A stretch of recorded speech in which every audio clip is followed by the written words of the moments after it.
You're listening to Career Interrupted. I'm your host, Joy Foster.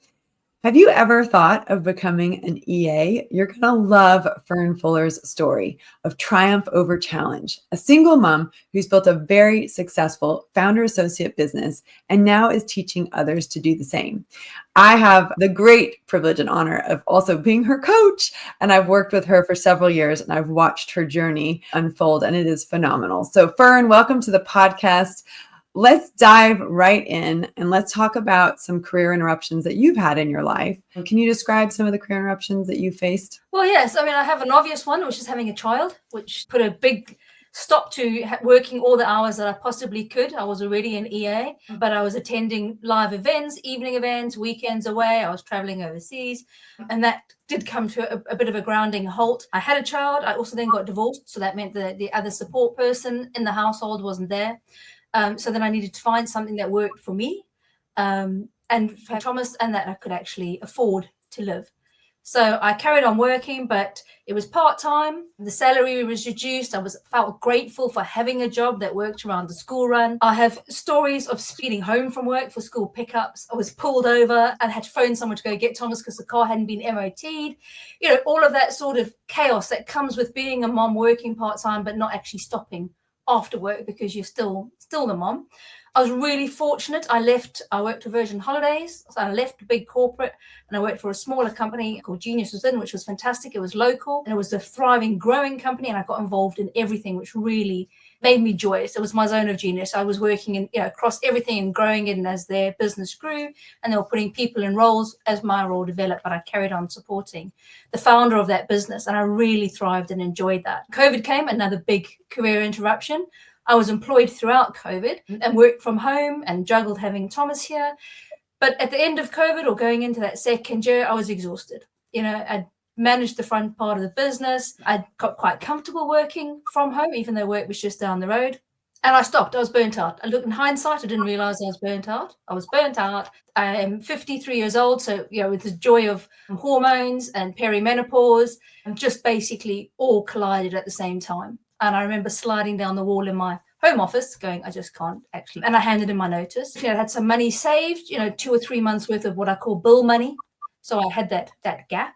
But probably just before COVID hit, the company had grown and was really successful and people were now in all those roles. So I had less fingers and pies. And not I was boxed in, but I could see the role becoming less of what I wanted to do, which was to be involved in everything. And we'd spoken about being, a chief of staff, that sort of role. And one of the things I knew I was missing was social media. I wasn't big on social media. My personal Facebook is still at 54 people. And so I joined TechPixies' 12-week program that ran for the year. And I thought, right, I'll get these skills sorted. It was the best thing I ever did because that was the October and I stopped working around March, April time the following year. So I'd gone through the first 12 weeks. I had those skills. And one of the very first things I did was dabble on LinkedIn, sorting out the profile, putting the CV live, putting in all the various things I'd done before. And that's how I got my first client. Literally had someone send me a request to a friend. And I first did that. Oh gosh, I don't want to be friends with strangers. Became friends with strangers. She introduced me to my first client. She wasn't actually my first client. And I actually still work with her now personally one-to-one on her several businesses that Disha Solanki runs. And so it's brilliant. Got that long-term relationships. And I've worked with about 20 people, 25 female founders in the last 4 years. More than replaced my income. I mean, one of the things, lots of people will know that if you're working part-time, you've got the part-time salary. I actually earned the equivalent of my full-time salary that I was getting only part-time, doing the part-time hours in my first year. I think I made $46,000, which was my full-time salary, but obviously I wasn't earning that in my part-time hours. Well, and we just did a little map of your salary and it went from 48 to 54 to 76 to 77. Yeah. So yeah, that's what you're billing, and you only work 20 to 25 hours. That's incredible that you've got to that place. Let's just back up for a second though. And as we think about these career interruptions, obviously COVID and the burnout sound like they were quite high stakes in terms of a career interruption. Would you, and obviously having a child as well had a big impact, but of those two career interruptions, when were the stakes the highest for you? And can you describe what that was like? I think the stakes for me were the highest I mean, having Thomas and becoming a mom, the stakes weren't that high then. You still had to live sports ration, but the COVID and that career interruption, because I was broken, because I was emotional, I was crying, I was making excuses, I wasn't sleeping well. The impact across my life was great. Whereas obviously having Thomas, the impact was career. Life was brilliant and I had a child and that was great. But the impact of COVID and burnout, perimenopause was across everything. So my entire life felt like it was stalling, that I was floundering, that I wasn't being successful either at work or at home. Everything was suffering. Nobody was getting my best self, including myself. I was at the bottom of the pile. And there's that lovely saying, oxygen mask first. I'd thrown that out the window. I was on the floor trying to save everybody else. And my body and my brain and life just went, you can't do this anymore. And that was the highest stakes, because I knew I had a child to support. I was a single parent, but I couldn't do what I was doing the way I was doing it anymore. Like I physically couldn't do it. I was broken. What were the greatest fears and doubts that you had in that moment? Losing Thomas. Maybe I wouldn't be able, I was seen as an unfit parent. I couldn't actually afford the bills. I'd lose the house. So there was a massive financial worry of, can I afford our lifestyle, the fees, keep the home, have the bedrooms? Would I need to put people into spare rooms? And then the care, like would I be seen as an unfit parent and actually lose Thomas, which was, things that kept me up at night. Those two things together. Yeah. And those are really, yeah, those impact everything, right? And if you're not sleeping, that impacts everything as well. So what was the biggest surprise that came out of that career interruption? I suppose that my skills were valuable, because I'd been doing what I was doing as an executive assistant for a good 20 years. I just did it. It was something I didn't think I was exceptional or that anybody else couldn't do what I did. And, the EA profession, it's not like having a law degree or a coaching diploma, especially for me. It wasn't something I went to college to learn or university to learn. I wasn't a business manager. I hadn't got a piece of paper, and that I didn't think I was that employable. Where was I going to find this work? But actually, the skills I have are unique, because they're soft skills. The soft skills you don't, I started thinking I was all about Excel and social media, and that's why I had to go get some more tangible skills. But actually, it's the soft skills of managing people that I'd accumulated, projects, moving pieces on a board. That is so important to people starting business, who have the creativeness, who have the drive, the ideas, the money, the finance. They know where they're going. But as that success comes, all the balls start to fall. There's a disconnect. People don't know what they're doing. Things aren't as joined up as they should be. But those are my skills, that I see the big picture and the detail, that I'm looking for solutions, and I'm quite confident in leading. When I was in the right spaces, I was being heard, I was being listened to. And that was a big surprise, I suppose. Like, actually my voice and what I have in my brain, people want to hear, and it is helpful. So that was brilliant. It was wonderful. I love that so much. And that's reflected in your income. You work with, like I said, you worked with 25 founders the last 4 years, and typically 3 to 4 long-term clients at a time. You also do some special project work, but mostly with long-term clients. Yeah. But the companies that you're working with, they're generating between 250,000 and 5 million. So you've been able to attract customers who can pay you what you're worth, and also have the problems that you can solve, which I think is phenomenal. And I say that with experience, because Fern does a lot of work with us at TechPixies. So I'm really, really grateful for the amazing work that she does with us. So in addition to the surprise, what was something that you learned about yourself, or just in general? What's a key takeaway from coming back from that career interruption of burnout and COVID? I think it was trusting the universe, that things will happen. Yes, you have to take action, but actually to focus less on, I think you have an earlier podcast, I have it written on my wall, the what if it does happen, not what if it doesn't happen, the imagine if it does work out, and sitting in that space and focusing on the get to. I've been really fortunate, because I've been in the TechPixies world for almost 4 years, and the mindset element that I suppose also is a bonus. Like, I've really worked on the way that I think about things, not toxic positivity, but looking for the win, celebrating the small wins, the small steps, and getting much better at looking at the failures as a learning, instead of putting me into a spiral, and getting an anxious feeling back again. Yeah. Well, it's been incredible watching you, because, you did our social media program, then you did our Dream Builder program, and then you did the mastermind program.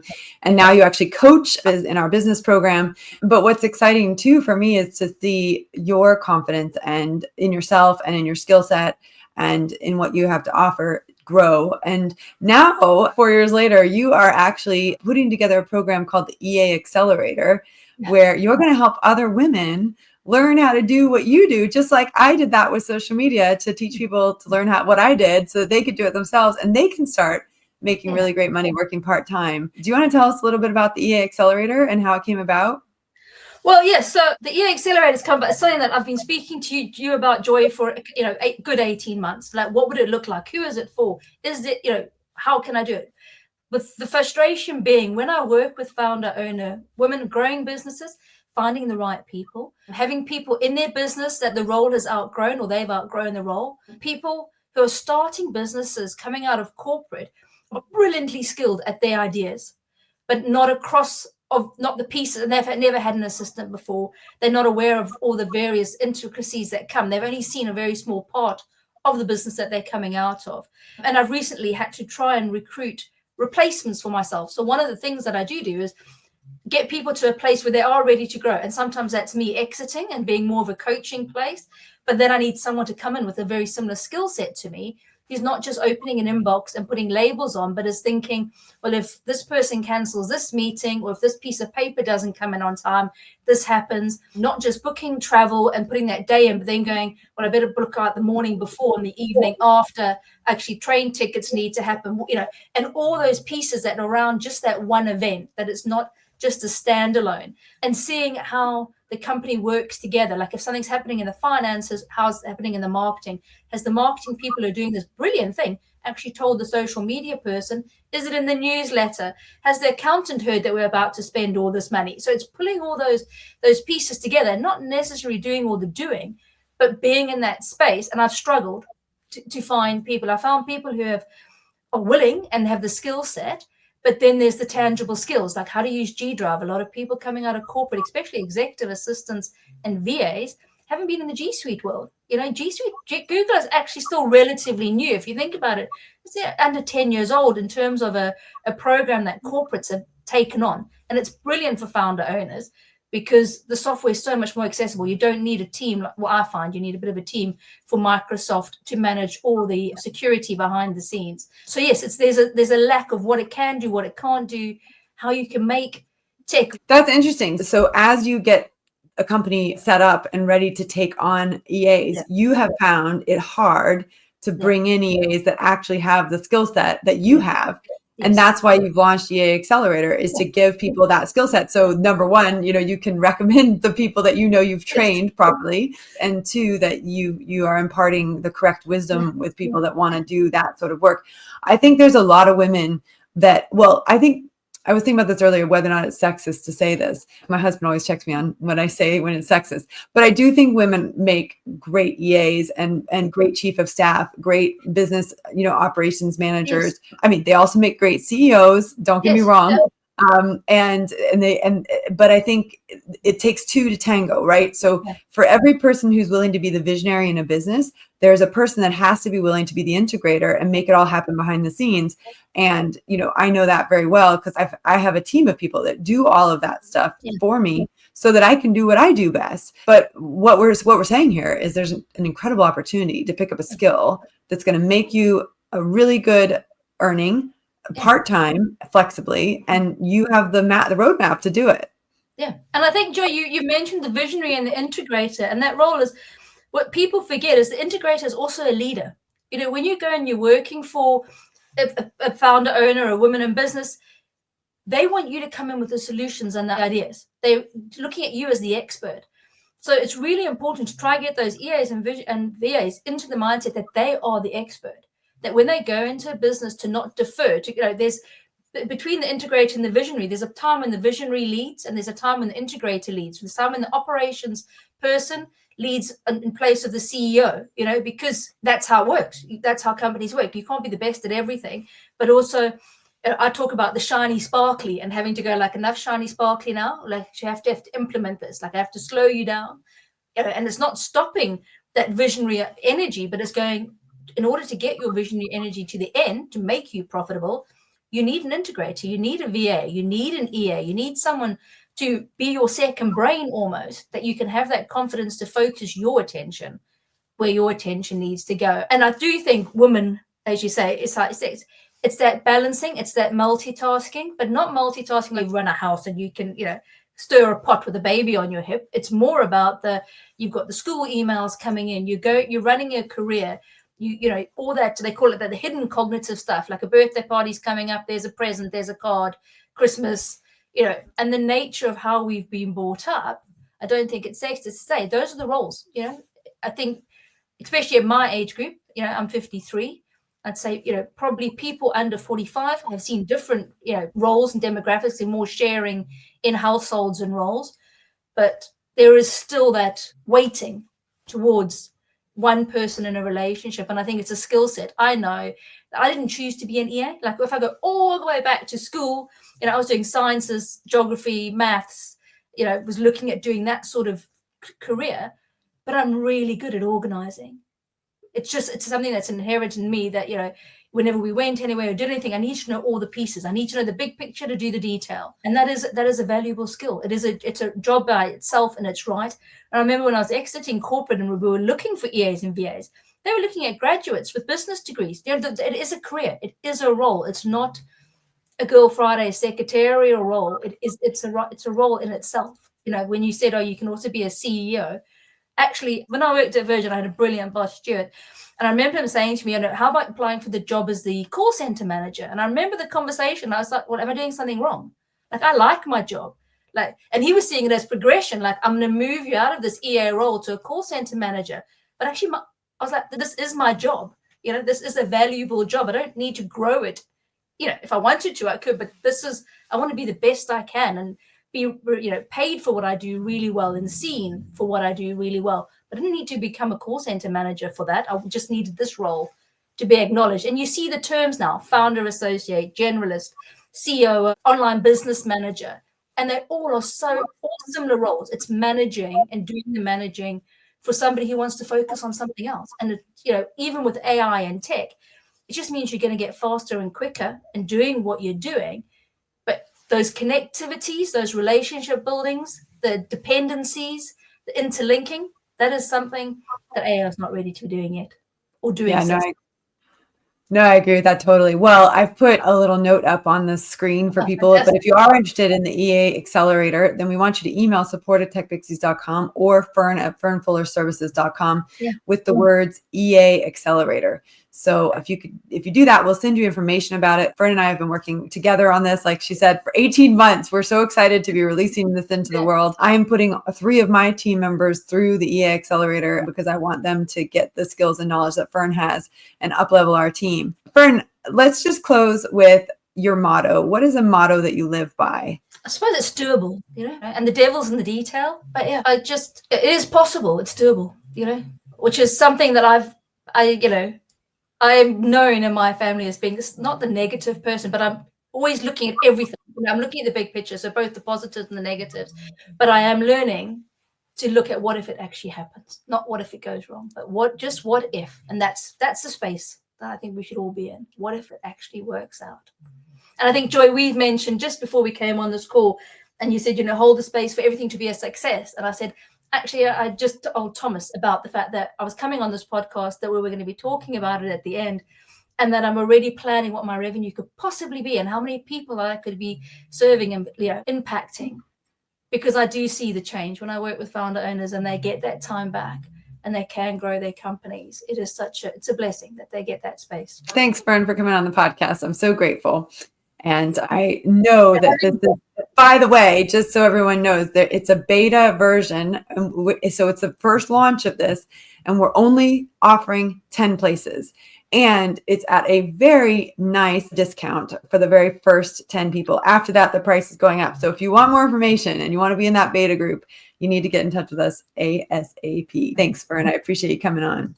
So, for me, Fern is really special. I've worked with her for 4 years. I've just seen her grow from strength to strength. She knows her stuff.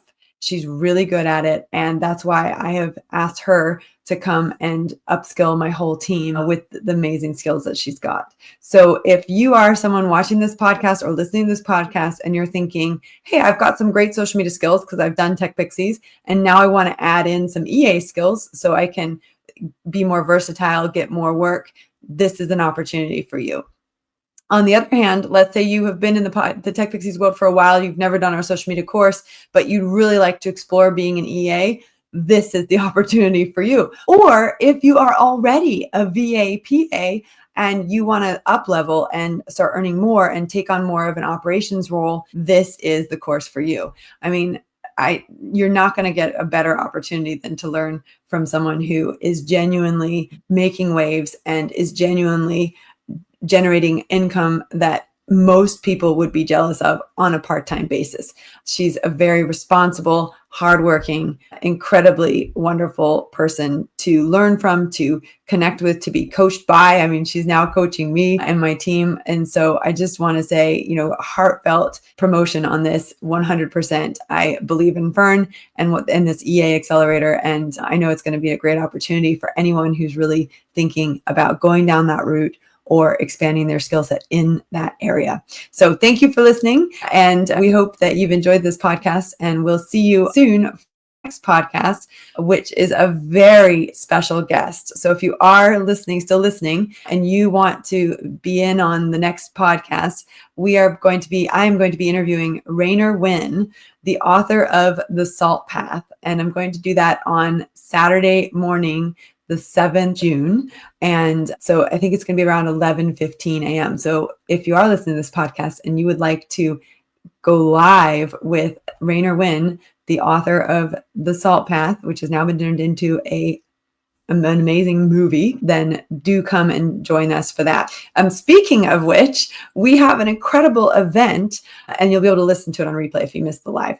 We have an incredible event at the UPP, which is the Ultimate Picture Palace in Oxford on Cowley Road. It's going to be on the 10th of July, where we are going to watch a private screening of The Salt Path, and Rainer Wynn is going to be there for a Q&A with Eleanor Mills, who is 30 years a journalist. She was the editor of the Sunday Times magazine. She's award-winning. She's interviewed everyone from David Cameron to the Dalai Lama to Sheryl Sandberg and Theresa May. Pretty much, Harry Styles. Is Harry Styles? Is that who that is? I should know my pop stars better.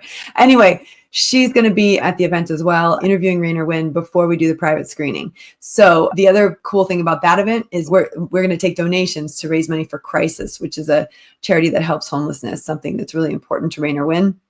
So if you can make that event, we would love to see you there. It's techpixies.com/saltpath. Come with a friend. Bring your spouse, bring a group of friends, don't come alone. It's going to be an amazing event. We've already sold more than 30% of the tickets. So if you want to be there, you got to get yourself on the list. It's only available till the 10th of July. So make sure you book that in. All right. Thanks for listening. We'll catch you next week, and maybe we'll catch you with Rainer Wynn on Saturday. Bye for now.